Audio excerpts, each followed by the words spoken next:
Greetings, everyone. This is Rock Convention with another installment of the Transmetropolitan Retro Comic Review series focusing on Volume 8, Dirge. Where we left off, Spider Jerusalem had been fired from the Word after exposing quite a few of the new president's dirty laundry. And he's now on the run. Him and his assistants moving from hotel to hotel, being followed. That said, Spider has managed to find an outlet for his work, a feed site called The Hole, which thanks to Spider's involvement is now seeing a massive uptick in readership.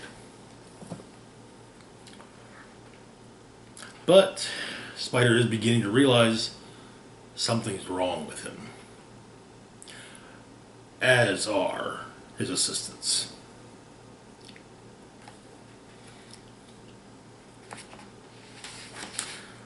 And so,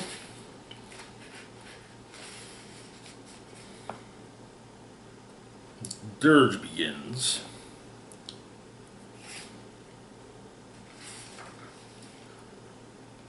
With Yelena pulling herself out of bed, look at the city, and we discover that Yelena now has a tattoo of a spider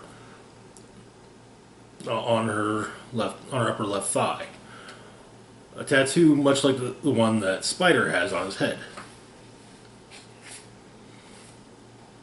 As she greets the day, a man in a blur suit picks up a rifle and opens fire.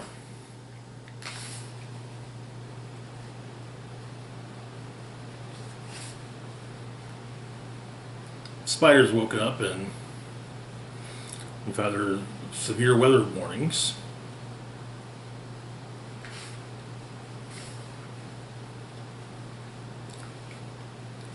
Spider, Janet, and Yelena then go out for breakfast.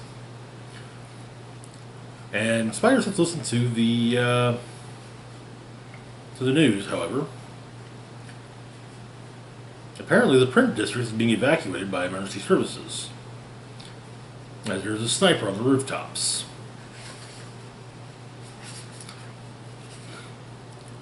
A CPD chopper shows up.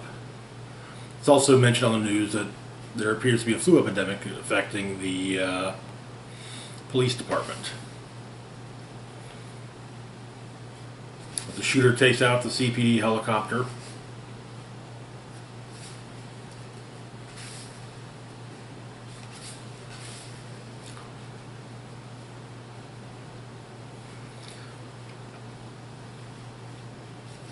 And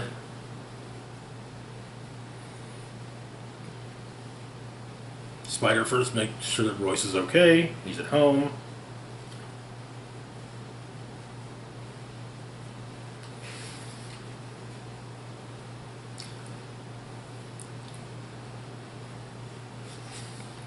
And Spider begins to theorize that it looks like there's some blue. It does kind of look like there's a case of blue flu going on. Furthermore, the skies look very, very foreboding.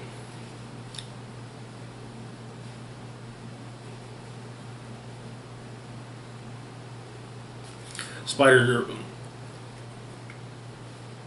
manages to find a specific officer. A specific officer, however, has shown up and is at their desk, and so Spider calls Detective Newton, the Dante Street precinct.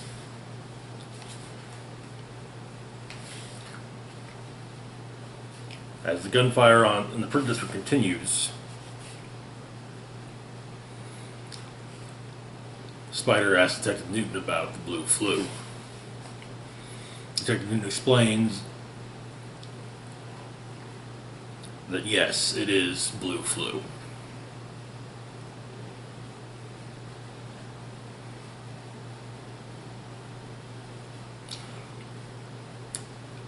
Going on to add that it's heavily premeditated blue flu that they caught from off of higher levels, and that it was strongly suggested to the rank and file that everyone get sick that day, and that basically something was going to happen, and it would be best if the police department wasn't in the line of fire of it.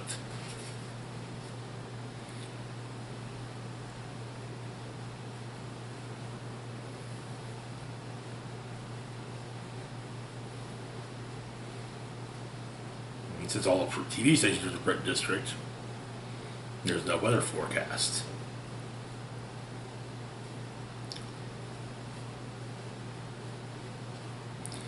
Meaning no news gathering in the city at all.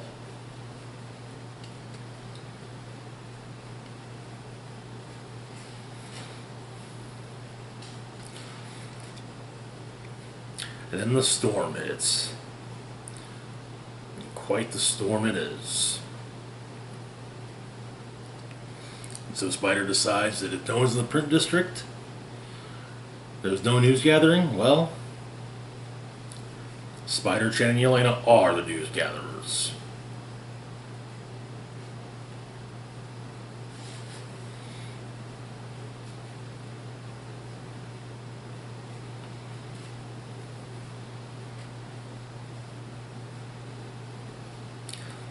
You raise this through the hole.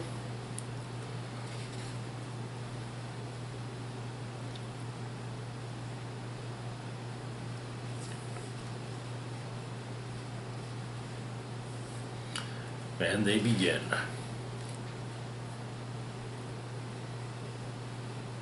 However, Keith, the person from the hole that Spider's been talking to, advises Spider very promptly as they're heading into the Print District to get off the street. The storm hits, and oh boy does it hit. Winds that send people flying off bridges, knocking over cars as well. Lightning strikes to sever limbs. And so, our three heroes stand inside a bar watching it all happen, watching the storm happen. When the window in front of Spider explodes and he's knocked to the ground.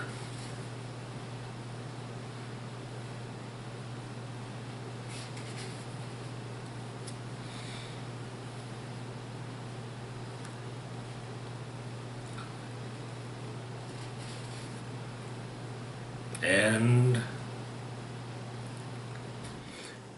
Yelena writes Spider's column.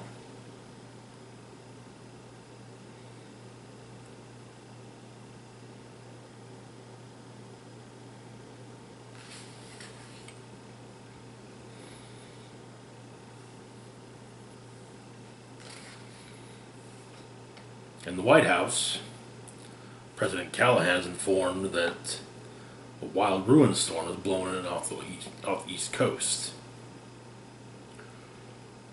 Rather catastrophic, all the way down the eastern districts. Print District abandoned, no way for the media to get the word out to the populace. And no police were on the streets to render emergency assistance to the disaster area. President Callahan is quite pleased with this.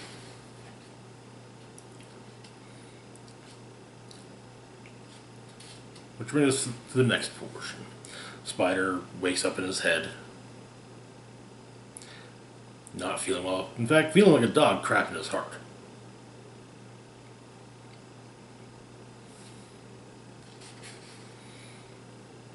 He starts to think he must have died and gone to hell.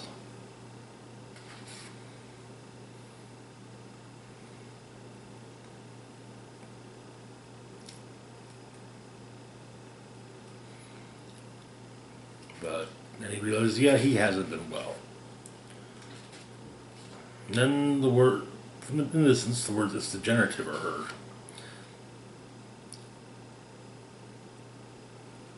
He wakes up. The assistants one of the assistants having asked if maybe it has anything, maybe what's wrong with Spider has anything to do with his drug use, and could that have exacerbated what's wrong? So Spider wakes up saying the drugs are good for him. And but he comes to, and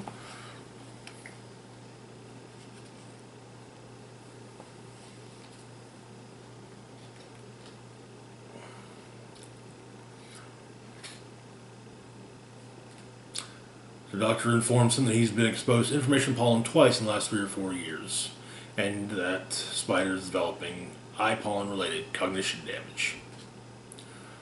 The doctor states that she's fixed the physical damage, and asks if he's been suffering.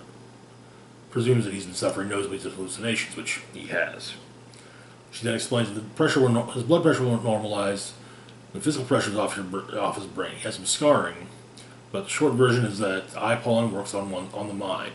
They can't get at it because it's a bunch of information, electrical pulses. Once it's in there, it isn't coming out. 2% of the cases, one will experience no more than he has now. The occasional blackout, maybe the occasional hallucination. The other 98%, continual cognition damage, memory loss, intensified hallucination, visual motor control damage. It's similar to Alzheimer's, except that this far in the future, they can control Alzheimer's. There's no workable treatment for eye pollen damage, which is why eye pollen is banned.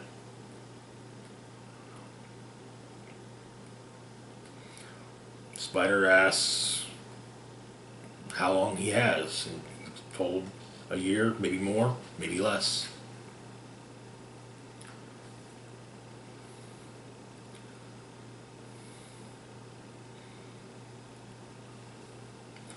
Then he gets the news that he's been out for 4 days. He was diagnosed while unconscious. And Yelena tells him that not to worry though, his column isn't late because she wrote under his name.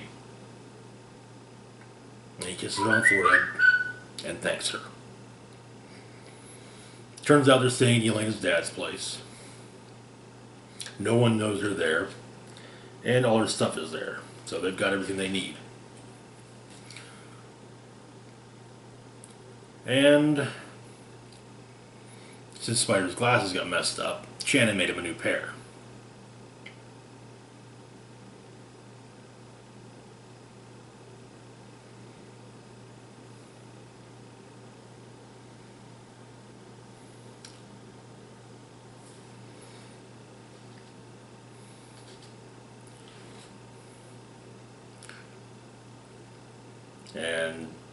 And when he says he has work to do, Shannon reminds me he won't be able to write in a year or so. Which he simply says, so we've got a deadline. We can do deadlines. As the story continues, President Callahan has arrived to survey the damage of the city. The news is explaining that the city is still recovering from the superstorm.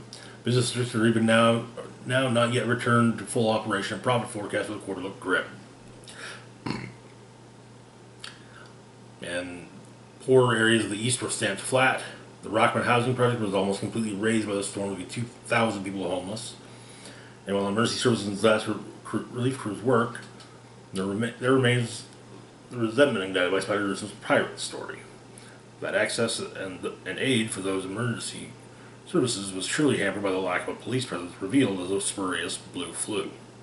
Such is the extent of the damage that the city has today been officially declared a federal disaster zone.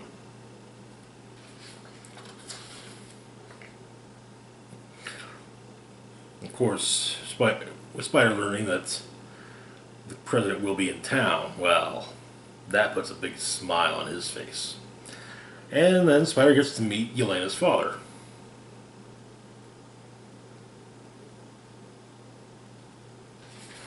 And the two talk.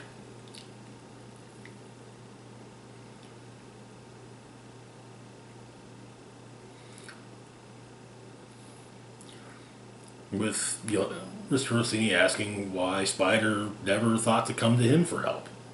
He says it never came up as an option.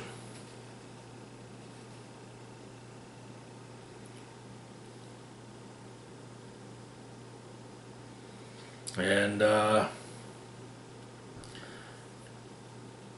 Mr. Rossini offers Spider his home as Spider's base of operations.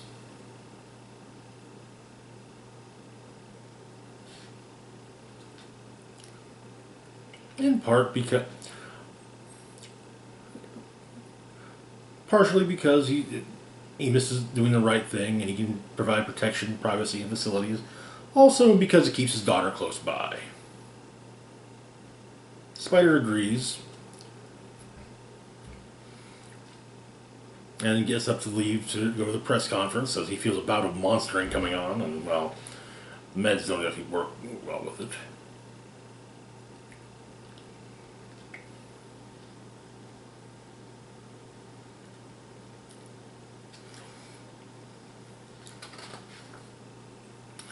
And so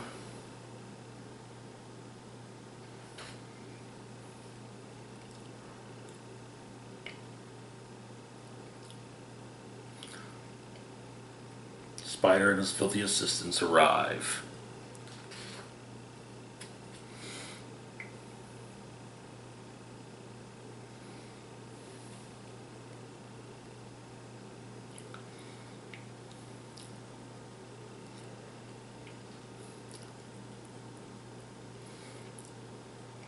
And Spider asks what the mayor thought of his story about the blue flu.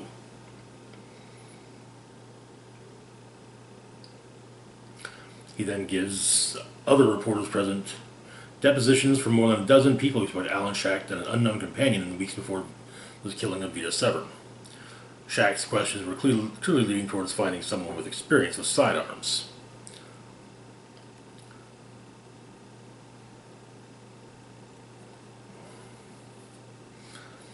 And, well, Spider's aware that the killer, the sniper, was wearing a blur suit, and he's been hunting down footage. Spider then explains that the Secret Service uses blur suits. They have a special frequency signature, which can be set off remotely, which Elena then does, revealing at least 3 Secret Servicemen within the crowd of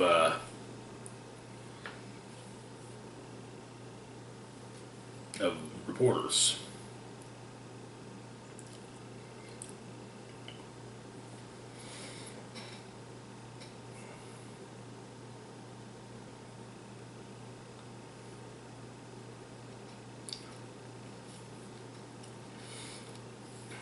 Of course, the president asks what evidence he has, and so Spider's move says that no, he's not backing up his crazy allegations with evidence yet. Because 1, he doesn't have to. He's not an accredited journalist. He's no longer playing by the rules. And 2, he's gone into battle with Callahan without being properly ready before. He's not making that mistake again.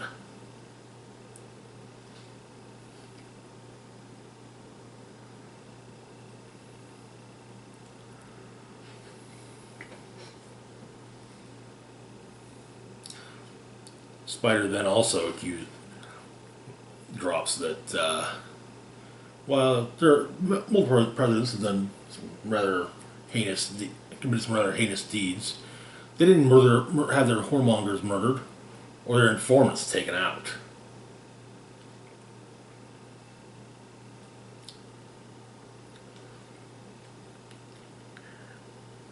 And Spider then finishes by saying that he won't die until Callahan's gone from the presidency. And the next time Spider sees Callahan will be the last time he sees Callahan.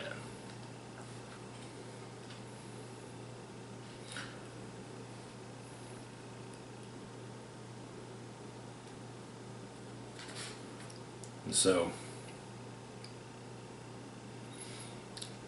the final part of the arc, he's talking with Shannon, and over the course of the conversation, he tells Shannon if she wants to quit, she can. No hard feelings, no grudges, no sneaky shot from behind with a bowel disruptor.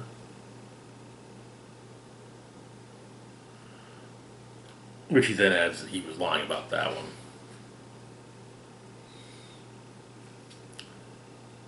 And so, Spider gets a new look. Black turtleneck, jacket, pants. Also, he's walking with a cane now.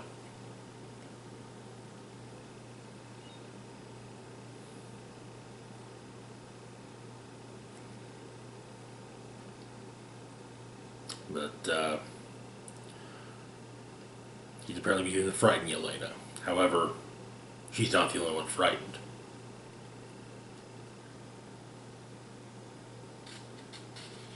Spider also guarantees the cat that the assistants will look after him.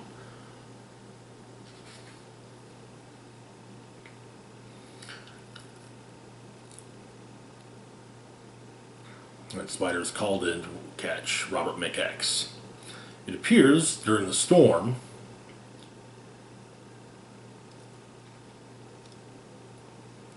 the evidence archive was destroyed. The evidence archive, which all the journalists use to archive the background for their stories, calls it leak break, traces of busy offices, movement of staff. Yeah, all the evidence gone.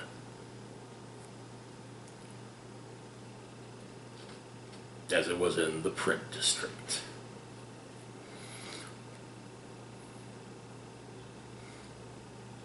Of course, if they went after the words evidence archive, it would have been obvious. But going after all of it, well.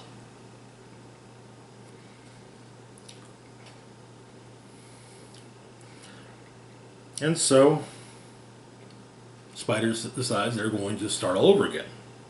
Do it right. Go back to every source, pick every point, mess everything, no matter how minor. He's not going against Callahan until he's ready this time. No more picking at him. And then breaking news as it hits.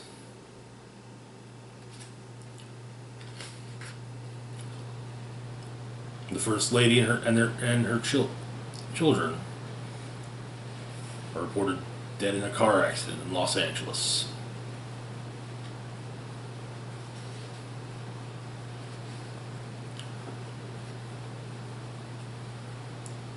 Yelena figures that Callahan probably arranged it, and well, Spider is basically says, yeah, more than likely, yeah. Looking at the scene, however, Spider does notice a few things.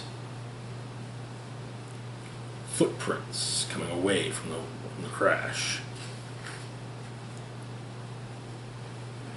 And he decides at the end he's going to make that grinning bastard suffer. And that's it for Volume 8 of Transmetropolitan. As always, feel free to like, share, and subscribe. Links to my Facebook, Twitter, Patreon, and PayPal can be found in the description box down below. Also, once again, a shout out to my Patreon patron Brittany. Thanks for your donations to the channel. It's much appreciated. This is Rock and Roll Spock signing off, saying, live long and rock hard.